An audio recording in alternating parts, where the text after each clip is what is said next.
And I look at my own case, like you say, I have one son, one daughter. We're real close. We're probably together 4 or 5 days a week, you know. Now my son has to up and leave the area. There's no question about it. He has to stay with U.S. Steel. For some people, it probably has to be, it's a pretty bad situation, especially if you have like 25 years in or 20 years in the mill and a family and to support, and you're too young to retire and too old to find another job. Fortunately, I'm fairly young yet, and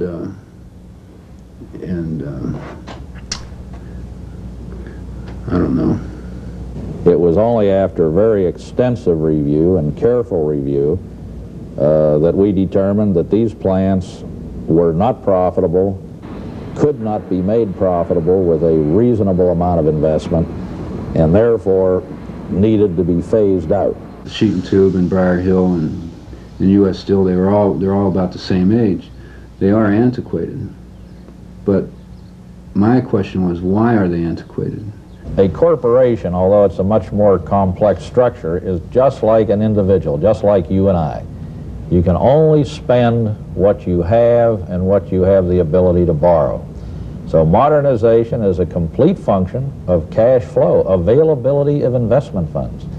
You see, U.S. Steel could have modernized. Sheet and Tube could have modernized when they were making huge sums of money and during the years when they were making a good profit. But they didn't.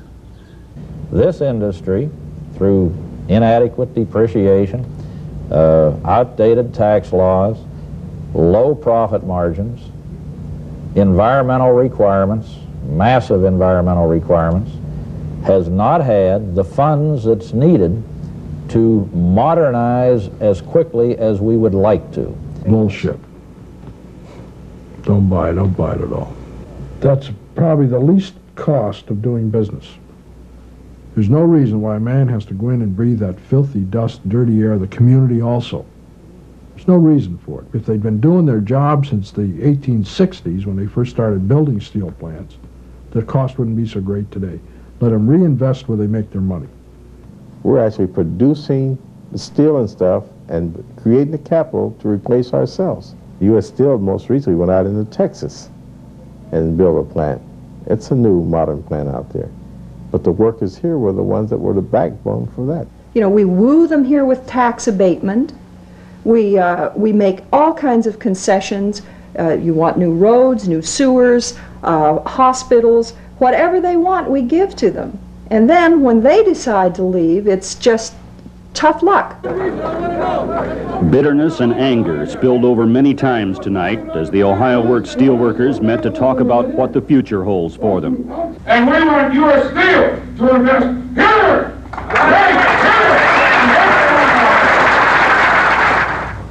They can be had if your voices are loud enough. Signs around the crowded Union Hall will be going to Pittsburgh early tomorrow, along with many of these men, to demonstrate at U.S. Steel's corporate headquarters. We're going to let them know that we mean business. If anything can help, I'm willing to do it. We want our jobs in this valley, that's all. We need our jobs. At the 62-story U.S. Steel headquarters in downtown Pittsburgh, well over 300 steelworkers, most of them from Youngstown, picketed angrily, their intent made clear by their chants.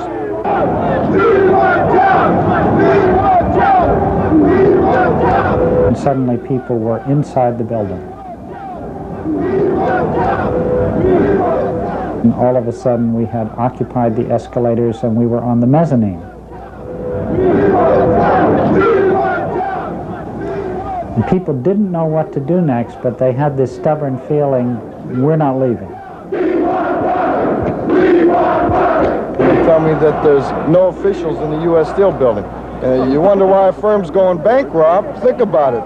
If there's nobody in this big building that represents U.S. Steel, it's a damn shame. Maybe if the workers started taking over the plants, they'd come down and talk to us. Are you advocating that? You heard me. Hey, buddy, don't you think it's time you asked us how we feel? Us folks in Youngstown just don't think our jobs are yours to steal. There's just no way we're gonna let you take the money saying run. We know what we gotta do, and it's just as good as done. For we are the future, we are the nation, we are the people, we are the union. And I think the first taste of anything I had was going down to Pittsburgh. There was only maybe a handful of wives. I think that's when I started thinking, that's your husband's job, where are you? So I came home thinking, well, we got to do something. We got to get some women here, involved in it. So what'd you do? Well, just like George said, we started the phone tree. You call a friend, I call a friend, and then you start going on saying, we're not going to let this happen. We're going to stop them from moving or closing. Arlene and George Denny helped form the Save Jobs Committee, a group like the Ecumenical Coalition, which advocated worker community ownership. Well, the issues were that we wanted to buy the mill. I think that was the bottom line. If U.S. Steel didn't want to make steel in Youngstown anymore and found that it wasn't profitable enough for them, that we'd do it ourselves. But you're messing around with free enterprise when you do that kind of action. We obviously would not be interested in selling the plant to a group of people that could only be successful if they were massively subsidized by the federal government. We're not, in other words, interested in creating subsidized competition for ourselves at other locations. So you're refusing to sell? I would certainly not be interested in selling to a coalition that would be subsidized by the federal government in order to keep them into existence. Roderick's refusal to even discuss selling the Ohio Works prompted the Save Jobs Committee to take direct action. It began at a rally this morning attended by 500 persons at the local 1330 Hall on Salt Springs Road. Its purpose, as explained by the Save Jobs Committee, was to keep the pressure on so that the mills in Youngstown and McDonald would stay open. At that meeting when the politicians went on and talked for an hour and everybody was so restless, I could just feel that kind of this itchy tension. There was all these mutterings coming up, shut up, they were saying sit down, and all this stuff. Finally, Ed gets up there. The whole country is looking at the voters, at the citizens.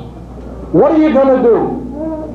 Are you going to make an action, or are you going to sit and talk and be talked to? The action is, today we're going down that hill. And we're going to let the politicians know, we're going to let U.S. Steel know, we're going to let the whole country know that steel workers in Youngstown got guts. And we want to fight for our jobs. We're not going to fight for welfare. And I just felt this tremendous burst of release, and everybody just kind of stood up, and the doors everywhere flew open. I looked down that hill, and I saw 200 broad backs running, jogging at a good clip in front of me. And you got out of that door, and all I heard was this crunch of steel into glass, and there was no door. The door was removed. People were up, they were high. They felt as if they were doing something. They'd had enough speeches, they'd heard all this rhetoric, and now they could do something that might help them in keeping their jobs here. The protest brought national media attention to Youngstown.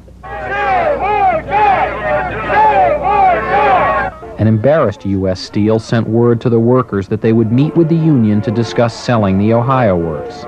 After 7 hours, the workers left the building, encouraged by the prospect of negotiations. The next day, however, local union president Bob Vasquez was informed by U.S. Steel that the company would not cooperate with a worker community buyout. I definitely think it was should have stayed. You'd have notified the whole country that the people in Youngstown weren't going to let this place go without a fight. And I think it would have started something. I think workers have to be involved in these decisions, shutting plants down. And I don't mean international unions where it's in the contract, they can do it. I'm talking about the people. I would have